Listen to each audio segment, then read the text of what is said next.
Elle s'appelle Ariel François Ndinga, la nouvelle Miss Pause Café qui a su se distinguer face à 19 concurrentes.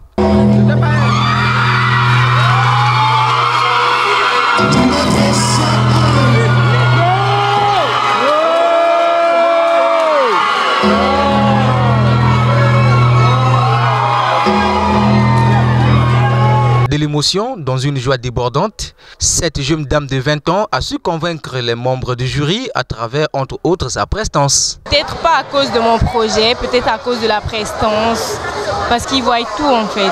Ils voient tout, la façon de marcher, le regard et tout. Le choix porté sur Ariel François Ndinga, qui bénéficie des avantages réservés à la hauteur de la 3e édition de Miss Pause Café, reste tout de même appréciable. Félicitations à la dame qui a été choisie, qui est un exemple, un modèle, parce qu'aujourd'hui les femmes, c'est pas seulement la beauté, mais c'est aussi en avoir derrière la tête et aussi innover dans les projets que nous avons. Donc nous, RTL, nous sommes fiers d'accompagner les femmes dans leurs projets, selon leurs envies et surtout les besoins qu'elles pourraient avoir. Donc raison pour laquelle nous nous sommes greffés à cet événement que nous avons trouvé encourageant pour la jeunesse congolaise et pour les femmes congolaises de demain. Bien qu'elle porte dorénavant la couronne jusqu'à la prochaine édition, elle a été outsider pour le public qui avait tous azimuts dans son viseur, la candidate Michelle Royal Kodia. Oui, la salle n'était pas contente et je ne vais pas revenir sur la décision du jury.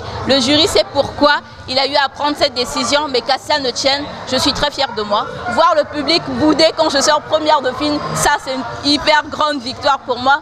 Pendant que je parle, que les gens acquiescent, que les gens applaudissent, ça c'est ma plus grande victoire et je vais continuer, je ne vais pas m'arrêter.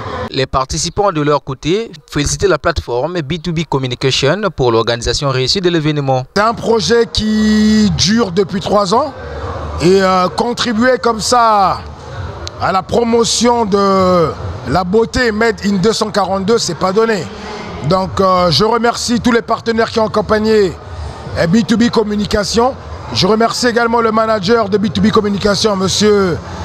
Alain Deli, pour avoir pérennisé ce projet et pour avoir permis à tant de jeunes Congolaises d'accomplir un rêve, celui d'être une reine de la beauté Made in 242. Et c'était vraiment un grand challenge que l'entreprise, l'agence de communication B2B a relevé, je dirais, et ça s'est très bien passé au fond. C'était pas facile, mais on est arrivé à le faire. Quant au directeur général de B2B Communication, Alain Deli, il a révélé les perspectives d'un dur labeur qui constitue déjà la prochaine étape. La prochaine étape, c'est de consacrer justement notre mise au niveau international pour montrer justement toute la beauté et l'intelligence que nos femmes congolaises ont à travers leurs projets, à travers leurs ambitions et à travers leurs rêves.